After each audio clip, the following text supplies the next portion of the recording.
Hi friends, welcome to Aruna teach Kannada YouTube ಚಾನಲ್ಗೆ. ಇವತ್ತು first year BA exam ಕಟ್ಟಿರುವಂತಹ BA ಮತ್ತು BCom ಅವರಿಗೆ ಕನ್ನಡ ಪಠ್ಯಕ್ರಮದಲ್ಲಿ ನಮಗೆ 2 ಟೆಕ್ಸ್ಟ್ ಬುಕ್ ಬರುತ್ತೆ. ಒಂದು ಬ್ಲಾಕ್ 1 ಬ್ಲಾಕ್ 2, ಇನ್ನೊಂದು ಬ್ಲಾಕ್ 3 ಬ್ಲಾಕ್ 4. ಸೊ ನಮ್ಮ ಬ್ಲಾಕ್ 1 ಬ್ಲಾಕ್ 2ನಲ್ಲಿ ನಾವು ಕೊನೆಯ ಅಂತಂದರೆ ನಾಟಕದಲ್ಲಿದ್ದೀವಿ. ಟಿಂಗರ ಬುಡ್ಡಣ್ಣ ಇದಾದರೆ ಮುಗೀತು ಆ ಟೆಕ್ಸ್ಟ್ ಬುಕ್ ಎಲ್ಲ. ನಾನು ನಿಮಗೆ ಪ್ರತಿಯೊಂದು ಕವಿತೆ ಆಗಿರ್ಬೋದು, ನಾಟಕ ಆಗಿರ್ಬೋದು, ಅದರ ವಿಶ್ಲೇಷಣೆಯನ್ನು ನಾನು ನಿಮಗೆ ಯೂಟ್ಯೂಬ್ ನನ್ನ ಚಾನಲಲ್ಲಿ ಅಪ್ಲೋಡ್ ಮಾಡಿದ್ದೀನಿ. ಆ ವೀಡಿಯೋಸ್ ನೋಡಿಲ್ಲ ಅಂದರೆ ನೋಡಿ, ಆನಂತರ ಇದನ್ನು ನೋಡಿ ಅಂತ ಹೇಳ್ತಾ, ಆ್ಯಕ್ಚುಲಿ ಟಿಂಗರ ಬುಡ್ಡಣ್ಣ ಇದು ಕೊನೆಯ ನಾಟಕ ಬ್ಲಾಕ್ 2ನಲ್ಲಿ. ಇದನ್ನು ಬರೆದಿರುವಂತಹವರು ಚಂದ್ರಶೇಖರ ಪಾಟೀಲ್ರವರು.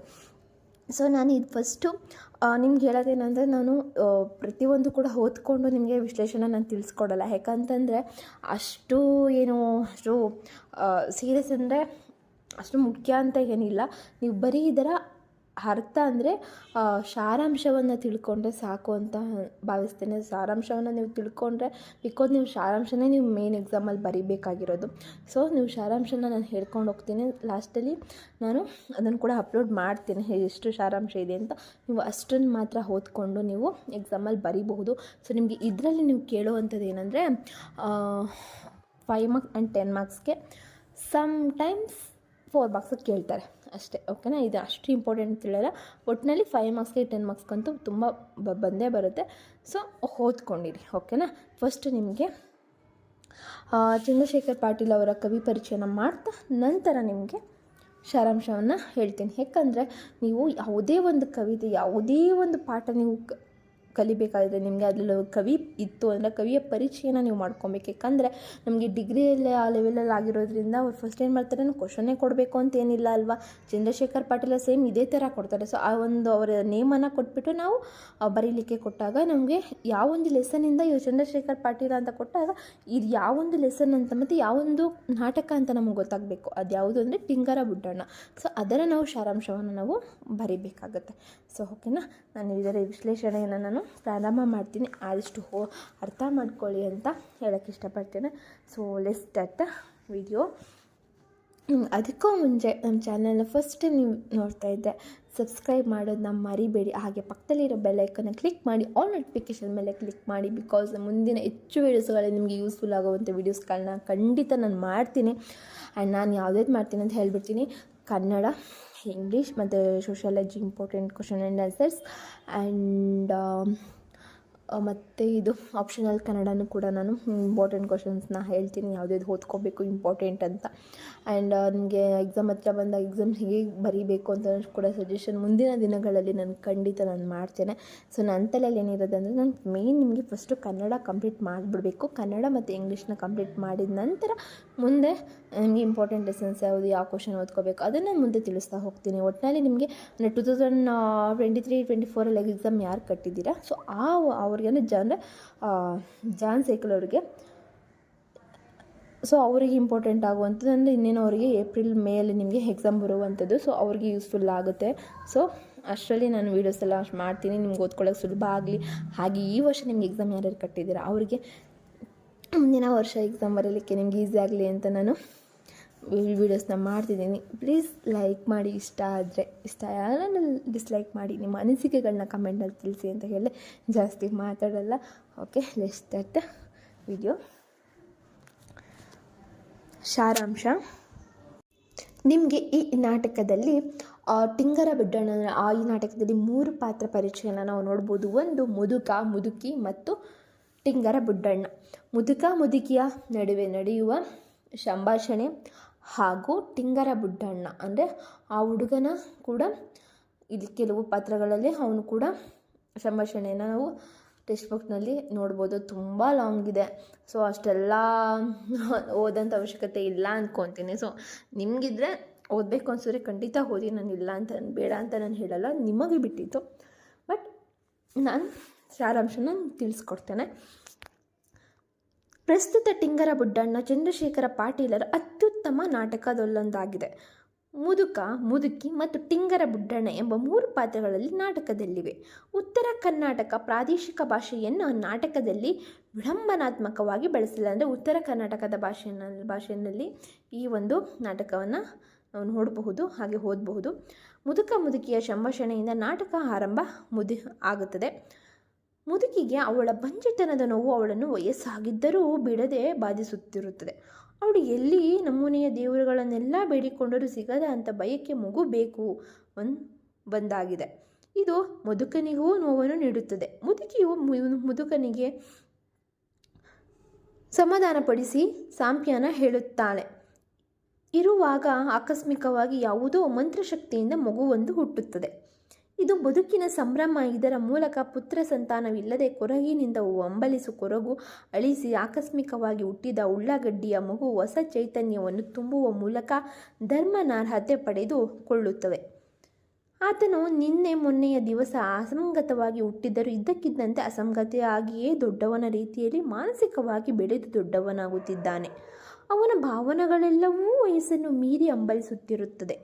ಹುಡುಗ ಶಾಲೆಗೆ ಹೋಗಲು ಶಾಲೆಯ ಹುಡುಗರು ರೇಗಿಸುತ್ತಾರೆ. ಹುಡುಗನು, ನಾನು ನಾಳೆಯಿಂದ ನನ್ನ ಶಾಲೆಗೆ ಹೋಗಲ್ಲ, ಎಲ್ಲರೂ ನನ್ನನ್ನು ಅಡ್ಡ ಹೆಸರಿನಿಂದ ಈಯಾಡಿಸಿ ಉಳ್ಳಾಗಡ್ಡಿ ಬುಡ್ಡ ಎಂದು ಜರಿತಾರೆ ಅಂತ ಹೇಳ್ತಾನೆ. ಉತ್ತಿದ್ದಾರೆಂದು ಬಿಕ್ಕಿ ಬಿಕ್ಕಿ ಹೇಳಿ ಅಳಲು ತೊಡಗ್ತಾನೆ. ಮುದುಕ ಮುದುಕಿಗೆ ಇವರಿಂದ ಬೇಸರವಾಗಿ ಇದರಿಂದ ಪಾರಾಗಲು ಮಂತ್ರವೊಂದನ್ನು ಮುದುಕಿ ಹುಡುಗನಿಗೆ ಹೇಳ್ಕೊಡ್ತಾಳೆ. ಆ ಮಂತ್ರವನ್ನು ತನ್ನನ್ನು ಹಾಸ್ಯ ಮಾಡಿ ಕಾಡುತ್ತಿದ್ದ ಸ್ನೇಹಿತರಿಗೆಲ್ಲ ಖಲಾಸ್ ಮಾಡಿದ್ದಾನೆ. ಇನ್ನು ಇದನ್ನು ತಡೆಯಲು ಹೋದ ಮಾಸ್ತರನ್ನು ಖಲಾಸ್ ಮಾಡಿ ಎಲ್ಲರನ್ನು ಆಹಾವಿಸಿಕೊಂಡು ಗಹಗಹಿಸಿ ನಗುತ್ತಾ ಕುಣಿದಾಡಿ ತೊಡಗುತ್ತಾನೆ. ಒಮ್ಮೆ ಮುದುಕಿ ಅಡುಗೆ ತಯಾರಿಸುವಾಗ ತಲಾಸ್ ಅಂದರೆ ಅವನು ಗೊತ್ತಿಲ್ಲದ ತಲಾಸ್ ಅಂದಿದ ತಕ್ಷಣ ಅವರೆಲ್ಲ ಸತ್ತು ಹೋಗ್ತಾರೆ. ಸೊ ಒಂದಿನ ಏನಾಗುತ್ತೆ ಅಂದರೆ ಒಮ್ಮೆ ಮುದುಕಿ ಅಡುಗೆ ಮಾಡ್ತಿರ್ತಾಳೆ. ಆಗ ಮೈ ಮರೆತು ಸಿಟ್ಟಿನಿಂದ ಅವನಿಗೆ ಬೈದ್ಬಿಡ್ತಾಳೆ. ಏನಂತ, ಪಡೀಲ ಅಡಿಗೆ ತಯಾರವ್ತು ಬುಡ್ಡ ಎಂದು ಬಾಯಿ ತಪ್ಪಿ ಹೇಳ್ಬಿಡ್ತಾಳೆ. ಆವಾಗ ಅವಳ ಮಂತ್ರಶಕ್ತಿಯನ್ನು ಅವನು ಪ್ರಯೋಗಿಸಿ ಅವಳಿಗೆ ಏನು ಮಾಡಿಬಿಡ್ತಾನೆ, ಖಲಾಸ್ ಅಂತ ಹೇಳ್ಬಿಡ್ತಾನೆ. ಆಗ ಆ ಮುದುಕಿ ಉಸಿರು ಬಿಟ್ಟು ಅಲ್ಲೇ ಸೋತೋಗ್ಬಿಡ್ತಾಳೆ. ಇದನ್ನು ಕಂಡು ಮುದುಕ, ಅಯ್ಯೋ ಏನು ಮಾಡ್ಬಿಟ್ಲೇಲೆ ಬುಡ್ಡ ಅಂತ ಕೋಪದಿಂದ ಅವನಿಗೆ ರೇಗ್ತಾನೆ. ಆಗ ಎಂ ಮಂತ್ರಶಕ್ತಿಯನ್ನು ಪ್ರಯೋಗಿಸಿ ಖಲಾಸ್ ಮಾಡುತ್ತಾನೆ. ಆಗ ಆ ಮುದುಕನನ್ನು ಕೂಡ ಖಲಾಸ್ ಅಂತ ಹೇಳಿ ಅವನನ್ನು ಕೂಡ ಸೋತೋಗ್ತಾನೆ. ಆವಾಗ ತಾನೇ ಎಸೆದಿರುವ ಬಾಳೆಹಣ್ಣಿನ ಸಿಪ್ಪೆ ಮೇಲೆ ಕಾಲಿಟ್ಟು ಜಾರಿ ಬಿದ್ದು ಸ್ವಯಂ ಕೃತ ಅಪರಾಧಿ ತಾನೆಂಬುದನ್ನು ತಿಳಿಯದೆ ಮಂತ್ರಶಕ್ತಿಯನ್ನು ಪ್ರಯೋಗಿಸಿ ಸ್ವಯಂ ಕೃತ ಸಾವನ್ನು ಅನುಭವಿಸ್ತಾನೆ. ಸೊ ಅವನು ಕೂಡ ಬಾಳೆಹಣ್ಣು ಮೇಲೆ ಕಾಲಿಟ್ಬಿಡ್ತಾನೆ. ಹಿಂಗಾಗ್ಬಿಡ್ತಾನೆ ಅಂತ ಬಾಳೆಹಣ್ಣು ಮೇಲೂ ಕೂಡ ಅವನು ಆ ಮಂತ್ರವನ್ನು ಉಪಯೋಗಿಸಿ ಕೊನೆಗೆ ಅವನು ಕೂಡ ಸೋತು ಹೋಗ್ಬಿಡ್ತಾನೆ.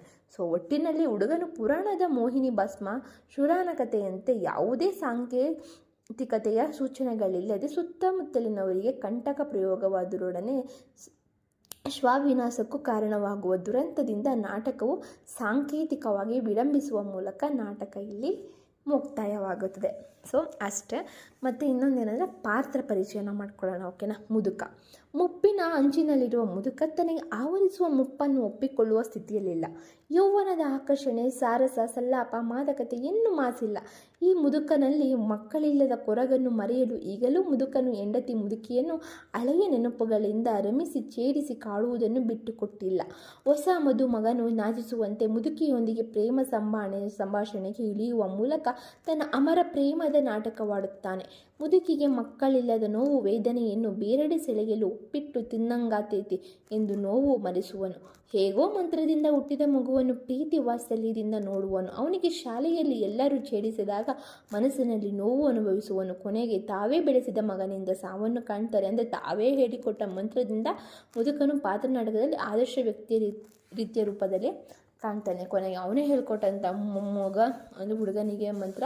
ಸೊ ಕೊನೆಗೆ ಅವನೇ ಅಂದರೆ ಮುದುಕಿ ಹೇಳ್ಕೊಡ್ತಾಳೆ. ಬಟ್ ಆದ್ರಿಂದನೇ ಆ ಮಂತ್ರದಿಂದಲೇ ಅವನು ಸಾಯುವಂಥ ಪರಿಸ್ಥಿತಿ ಬರುತ್ತೆ. ಸೊ ಮುದುಕಿನ ನೋಡೋಣ. ಮುದುಕಿಯ ಬದುಕಿನ ಬಹುಭಾಗ ಸವಿಸಿ ಮುಪ್ಪು ಆವರಿಸಿದ್ದರೂ ಇದನ್ನು ನಂಬಿ ಸ್ವೀಕರಿಸಲು ಅವಳಿಗೆ ಸಾಧ್ಯವಾಗುತ್ತಿಲ್ಲ. ನವ ದಂಪತಿಯಂತೆ ಮುದುಕಿಯರು ಇದ್ದಾರೆ. ಆದರೆ ಮುದುಕಿಗೆ ಮುಪ್ಪಿನ ವೇಳೆಯಲ್ಲಿಯೂ ನಮಗೆ ಮಕ್ಕಳ ಭಯವಿಲ್ಲ ಎಂದು ಕೊರಗುತ್ತಾಳೆ. ತಾನು ತನ್ನ ವಂಶಕ್ಕೆ ಒಬ್ಬ ವಾರಸುದಾರನನ್ನು ಕೊಡುವುದು ಹಿಂದೂ ಸಂಪ್ರದಾಯದ ಹೆಣ್ಣಿನ ಮಹತ್ಕಾಂಕ್ಷೆಯಂತಾಗಿರುತ್ತದೆ. ಅವನು ಮುದುಕಿಯ ಪಾತ್ರವು ಚಿಂತಿಸುತ್ತದೆ. ಹೆಣ್ಣಿಗೆ ಮಗುವಿನ ಹಂಬಲ ಎಷ್ಟರ ಮಟ್ಟಿಗೆ ಇರುತ್ತದೆ ಎಂಬುದು ಮುಪ್ಪಿನ ವಯಸ್ಸಿನಲ್ಲಿರುವ ಮುದುಕಿಯ ಪಾತ್ರ ನಮಗೆ ಪ್ರತಿಬಿಂಬಿಸುತ್ತದೆ. ಮುದುಕನೊಂದಿಗೆ ಆದರ್ಶ ಸತಿಯಾಗಿ ಜೀವನ ನಡೆಸುತ್ತಿದ್ದು ತನ್ನ ಗಂಡನಿಗೆ ಒಂದು ಮಗುವನ್ನು ನೀಡಿಲ್ಲವೆಂದು ಕೊರಗುತ್ತಾಳೆ. ಇದೇ ಕೊರಡಿನಲ್ಲಿರುವ ಮುದುಕಿ ಮಕ್ಕಳಾಗುವ ನಂಬಿಕೆ ಇಲ್ಲದಿದ್ದರೆ ಕಂಡ ದೇವರು ಪಾಂತ್ರಗಳೆಲ್ಲ ಬೇಡಿ ನೋವಿನ ವೇದನೆಯನ್ನು ಅನುಭವಿಸುತ್ತಿದ್ದಾರೆ. ಆಕಸ್ಮಿಕವಾಗಿ ಉಳ್ಳಗಡ್ಡಿಯಿಂದ ಅಸಂಗತವಾಗಿ ಹುಟ್ಟಿದ ಹುಡುಗ ಈ ಮುದುಕಿಯ ಮಕ್ಕಳಿಲ್ಲದ ಚಿಂತೆಯನ್ನು ತೊಡೆದು ಕೆಲವು ಕಾಲ ಸಂಭ್ರಮವನ್ನುಂಟು ಮಾಡುತ್ತದೆ. ಶಾಲೆಯಲ್ಲಿ ತನ್ನ ಮಗುವಿಗೆ ಇತರೆ ಮಕ್ಕಳು ಛೇಡಿಸಲು ಅದನ್ನು ನಿಯಂತ್ರಿಸಲು ಅವಳು ಹುಡುಗನಿಗೆ ಮಂತ್ರವನ್ನು ಹೇಳ್ಕೊಡ್ತಾಳೆ. ಅವನು ಆ ಮಂತ್ರವನ್ನು ಮುದುಕಿಯ ಮೇಲೆ ಯಾವುದೋ ಒಂದು ಕೋಪಕ್ಕೆ ಅವಳು ಏನೋ ಒಂದು ಬೈದ್ಲು ಅಂತ ಅಂದ್ಬಿಟ್ಟು ಆ ಕೋಪನ ಅವಳ ಮೇಲೆ ತೀರಿಸ್ಕೊತಾನೆ. ಯಾವ ಥರ ಕಲಾಸ್ ಅಂತ. ಸೊ ಹಂಗಂದಿದ ತಕ್ಷಣ ಅವಳು ಉಸಿರು ಬಿಟ್ಟಲ್ಲೇ ಸತ್ತೋಗ್ತಾಳೆ. ಅಲ್ಲಿ ಮುದುಕನೂ ಸತ್ತೋಗ್ತಾನೆ, ಹಾಗೆ ಮುದುಕಿನೂ ಕೂಡ ಸತ್ತೋಗ್ತಾಳೆ. ಸೊ ಇವಾಗ ಟಿಂಗರ ಬುಡ್ಡಣ್ಣ ಮುದುಕಿಗೆ ಮಕ್ಕಳಿಲ್ಲದ ಚಿಂತೆಯನ್ನು ತೊಡೆದು ಹಾಕಿದ ಈ ತಿಂಗರ ಬುಡ್ಡಣ್ಣ ಯಾವುದೋ ಮಂತ್ರಶಕ್ತಿಯಿಂದ ಹುಟ್ಟಿರೋ ಮಗುವಿದು. ಮುದುಕಿಯ ಅತಿ ಪ್ರೀತಿ ಈ ಬುಡ್ಡಣ್ಣನನ್ನು ಸಾಕುತ್ತಾರೆ. ಅವನ ಬೆಳವಣಿಗೆ ಮುದುಕಿಗೆ ಆಶ್ಚರ್ಯವನ್ನು ಹುಟ್ಟಿಸುತ್ತದೆ. ಟಿಂಗರ ಬುಡ್ಡಣ್ಣ ಶಾಲೆಗೆ ಕಳುಹಿಸಲು ಮುದುಕಿ ಶಾಲೆಯನ್ನು ಟಿಂಗರ ಬುಡ್ಡಣ್ಣ ಶಾಲೆಗೆ ಹೋಗುತ್ತಾನೆ. ಶಾಲೆಯಲ್ಲಿ ಹುಡುಗ ತನ್ನನ್ನು ನಿರಂತರವಾಗಿ ಹಾಸ್ಯ ಮಾಡಿ ಕಾಡುತ್ತಿದ್ದ ಕಾರಣ ಶಾಲೆಗೆ ಅವನು ಹೋಗಲು ಹಿಂಜರಿಯುತ್ತಿರುತ್ತಾನೆ. ಅವನು ಹೋಗಲೆಂದು ಮುದುಕಿ ಟಿಂಗರ ಬುಡ್ಡಣ್ಣನಿಗೆ ಒಂದು ಮಂತ್ರವನ್ನು ಹೇಳ್ಕೊಡ್ತಾಳೆ. ಟಿಂಗರ ಬುಡ್ಡಣ್ಣ ಆ ಮಂತ್ರವನ್ನು ಎಲ್ಲ ಸ್ನೇಹಿತರನ್ನು ಖಲಾಸ್ ಮಾಡುತ್ತಾನೆ. ಅದನ್ನು ತಡೆಯಲು ಬಂದ ಮಾಸ್ತರನ್ನು ಕೂಡ ಖಲಾಸ್ ಮಾಡಿ ಎಲ್ಲದಕ್ಕೂ ಹವಾಯಿಸಿಕೊಂಡು ಗಹಗಹಿಸಿ ನಗುತ್ತಾ ಕುಣಿದಾಡತೊಡಗ್ತಾನೆ.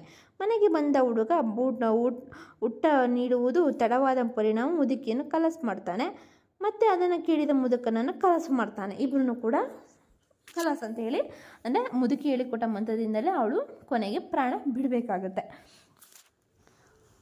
ಅಂತ್ಯದಲ್ಲಿ ಹುಡುಗನು ತಾನೇ ತಿಂದಿಸಿದ ಬಾಳೆಹಣ್ಣಿನ ಸಿಪ್ಪೆಯ ಮೇಲೆ ಕಾಲಿಟ್ಟು ಅಸಂಗತವಾಗಿ ಅವನು ಸಾವನ್ನಪ್ತಾನೆ. ಪುರಾಣದ ಮೋಹಿಸಿ ಭಸ್ಮಾಸುರನ ಕಥೆಯಂತೆ ಭಸ್ಮಾಸುರನಿಗೆ ಬಂದ ಸ್ಥಿತಿಯು ಈ ಪಾತ್ರದಲ್ಲೂ ಈ ಹುಡುಗನಿಗೆ ಬರುತ್ತದೆ.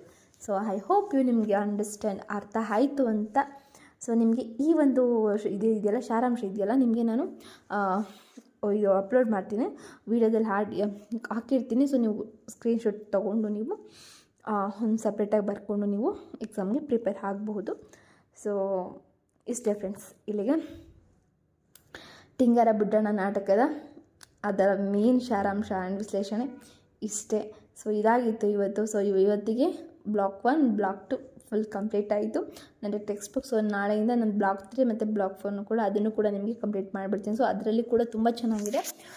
ಮತ್ತು ಲೇಖನ ಚಿಹ್ನೆಗಳು, ಪತ್ರ ಬರೆಯೋದು, ಸೊ ಆ ಥರ ಎಲ್ಲ ಇರುತ್ತೆ. ಸೊ ಅದನ್ನು ಕೂಡ ನಿಮ್ಗೆ ಹೇಳಿ ಯಾವ್ದು ಇಂಪಾರ್ಟೆಂಟು ಅಂತ ಕೂಡ ನಾನು ನಿಮಗೆ ಅಲ್ಲೇ ಹೇಳಿ, ಅದಾಗಿದ ತಕ್ಷಣ ನೀವು ಮೇನ್ ಯಾವುದು ಇಂಪಾರ್ಟೆಂಟ್, ಯಾವುದು ಓದ್ಕೊಳ್ಳೇಬೇಕು ಅನ್ನೋದನ್ನು ಕೂಡ ನಾನು ಒಂದು ವೀಡಿಯೋ ನಿಮಗೆ ಅಪ್ಲೋಡ್ ಮಾಡ್ತೇನೆ.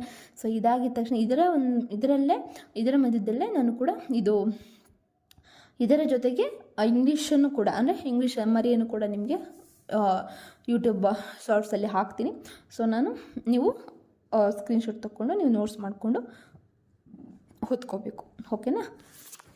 ಸರಿ ಫ್ರೆಂಡ್ಸ್, ಇಷ್ಟ ಲೈಕ್ ಮಾಡಿ, ಇಲ್ಲಾಂದರೆ ಡಿಸ್ಲೈಕ್ ಮಾಡಿ, ಆ್ಯಂಡ್ ಸಬ್ಸ್ಕ್ರೈಬ್ ಮಾಡೋದು ಮರಿಬೇಡಿ, ಬಿಕಾಸ್ ನಿಮಗೂ ಯೂಸ್ಫುಲ್ ಆಗುತ್ತೆ. ಆ್ಯಂಡ್ ಹೆಚ್ಚಿನ ವೀಡಿಯೋಸ್ಗಾಗಿ ಸಬ್ಸ್ಕ್ರೈಬ್ ಮಾಡಲೇಬೇಕು. ನೀವು ಮಾಡಿದ್ರೆ ಮಾತ್ರ ನಮ್ಗೆ ಏನೇ ಒಂದು ವೀಡಿಯೋಸ್ ಮಾಡಿದ್ರೂ ಕೂಡ ನಿಮಗೆ ಅಪ್ಲೋಡ್ ಮಾಡಿದ್ರು ಕೂಡ ನಿಮಗೆ ಫಸ್ಟ್ ನೋಟಿಫಿಕೇಷನ್ ಬರುತ್ತೆ. ಸೊ ಅದರಿಂದ ನೀವು ಯೂಸ್ಫುಲ್ ಮಾಡ್ಕೋಬೋದು ಅಂತ ಹೇಳ್ತಾ, ಸೊ ನೀವು see the next video. Bye, take care.